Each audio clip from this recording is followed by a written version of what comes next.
Very interesting topic to share with you today. Why do relationships trigger us the most? And this happens because there is something in all of these relationships that reflect back to us who we really are. And that is why they are the most triggering. Now, let me break this down for you with an example.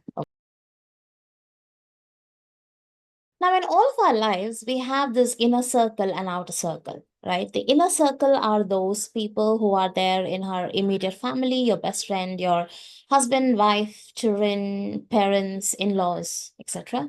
And your outer circle are those people who are far relatives, friends, batchmates, colleagues, bosses, and all of these people.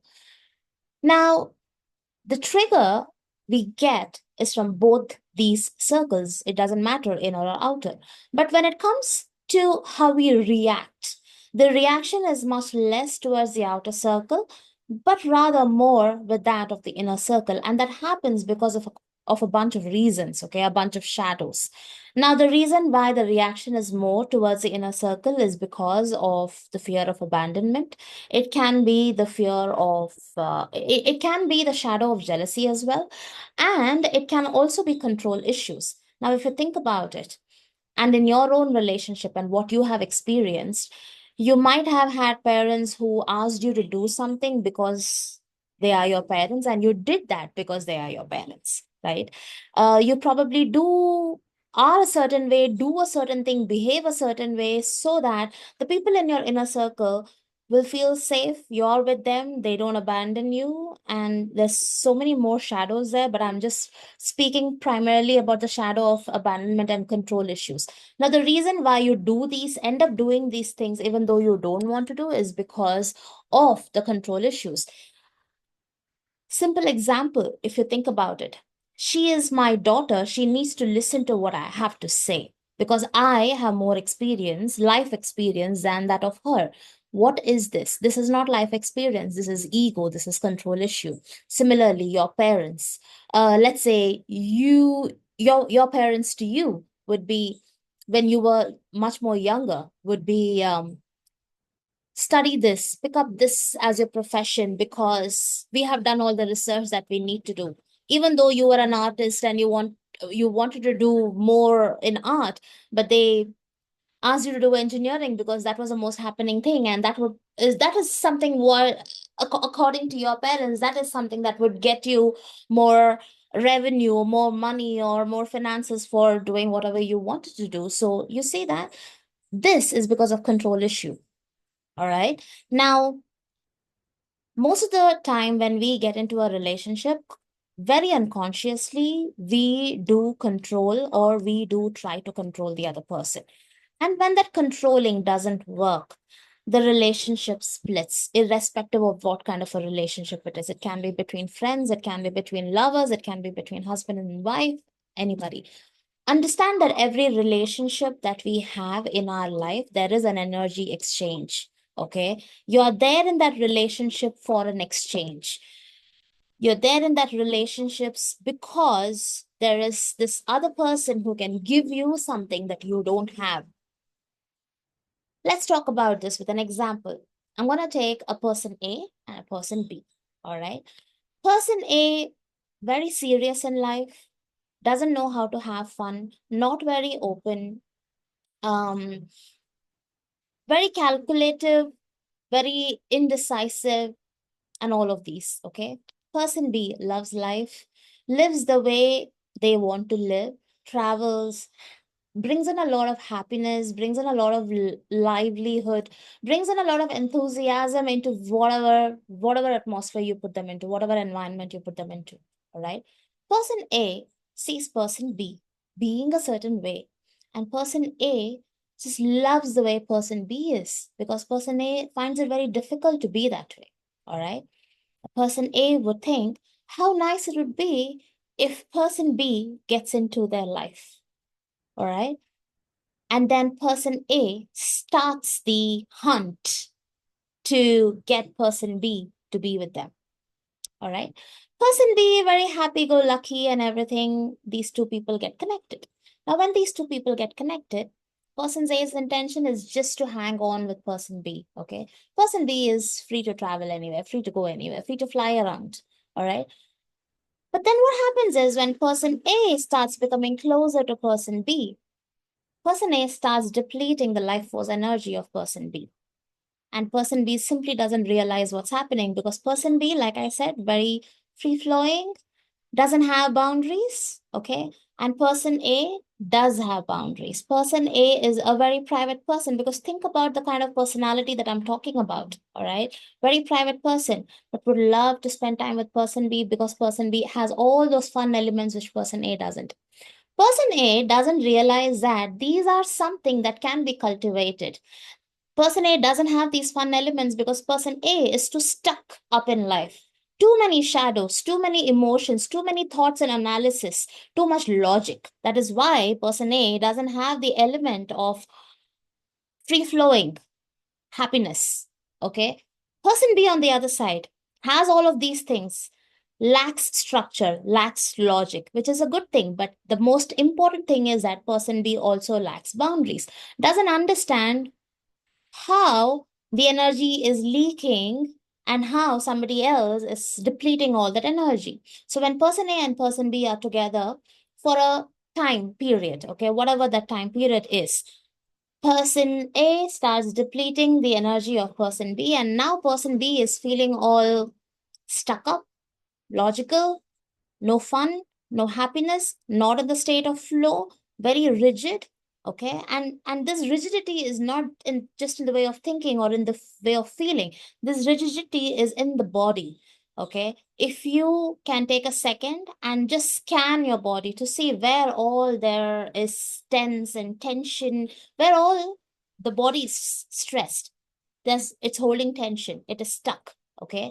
You will know that there is so much of stuck energy in all of our bodies. All right.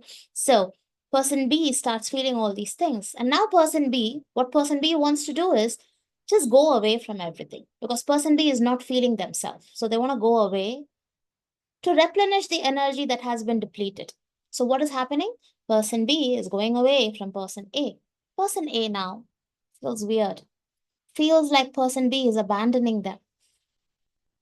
Person A feels a sudden crash of energy. It's like having coffee in the morning and within 2 hours, you're like all over the place. That kind of a crash. Much more worse because this is emotional as well, right? So person A is feeling all crashed and everything because person B is going away, all right? And now there's a lot of conflict between person A and person B, okay? Now, is person A wrong to take away all this energy from person B? No. Is person B wrong to not have boundaries? Person B doesn't have the knowledge. Similarly, person A doesn't have the knowledge of these things. Okay. So one is depleting, one is feeling low. Both of them are missing a lot of elements like lack of boundaries, lack of understanding who they are, lack of understanding their own light, lack of understanding what is the shadows that is blocking them for being a certain way. So also because we are never taught any of these things, right? Were you taught as a child why you need to get connected with different people? Let's say you're married right now. Why did you get married in the first place? Why are you having children in the first place? Is there any thought that is put into it? Or are you just doing it because these are societal norms? That's a question for you to reflect on. All right. So when two people separate, there's a lot of conflict amongst or in between this entire relationship that there is. All right. Now, the reason why this is so important for you to reflect on is because when you understand what is lacking within you, you get into a place of understanding why it is lacking in the first place. And when you understand why it is lacking, it is helpful because you then understand what do I need to do so that I am not lacking of anything that I want. So you're not being the selfish person who's unconsciously depleting other people's energy. You heard of this word called energy vampires, right? But in this situation, it would not fit right to call person A as an energy vampire, but the work that person A did is equal to what the work that an energy vampire does. But what does an energy vampire do? Suck the energy from other people. As simple as it is, right? No connotation to it, no negative, no positive. It's just what it is. So, person A and person B needs to learn a few things, and that is the shadow work. That is where shadow work steps in. That is where you understand that if something is not in me, it doesn't make sense for me to take it away from another person. It is good to feel inspired that, hey, this person has this ability. Question would be, how do I build this for myself? How do I bring in some joy into my life? And you will be able to bring in joy into your life when you understand why you're not able to, or why you don't have it in the first place. You're getting where I'm going with this? And hence, our biggest triggers are relationship, because relationship teaches us what is missing in us. It doesn't make any sense for you to get into a relationship because you're missing things. It makes sense for you to understand what is missing in you when you're in a relationship, so that you don't deplete the energy of the other person, and you can in turn give a lot to the other person. By giving a lot, you will in turn receive a lot. By giving a lot, you will let this person shine brighter. When you let the other person shine brighter, you automatically shine brighter. Okay, this is completely against what we have been taught in life. And I think it is absolutely important for us to learn the new ways of being, because I'll tell you the reason. Very important. Remember this phrase: we are our ancestors. Right now, today, in this moment, we are the way we are because of our past generations. If we continue to be unconscious about our own emotions, if we continue to not understand who we really are, if we continue to live without understanding why we feel the way we feel, why are we the way we are, why, what triggers us, what makes us happy, if we don't understand these things, you're teaching that to the future generations to come. It could be your kids, it could be your niece or nephew or whoever it is, but you're teaching the same thing to them, and they are going to become much more worse in handling emotions than we are. So remember that we are our own ancestors. And in order for us to have a future generation of people who are full of compassion and love, and not stepping on each other for their success, and not killing each other, and not getting into wars, we need to first heal ourselves. When I say heal, it doesn't mean that a person who's gone through a very traumatic experience, a person who's gone through sexual trauma or abusive relationships, they are the only person who needs healing.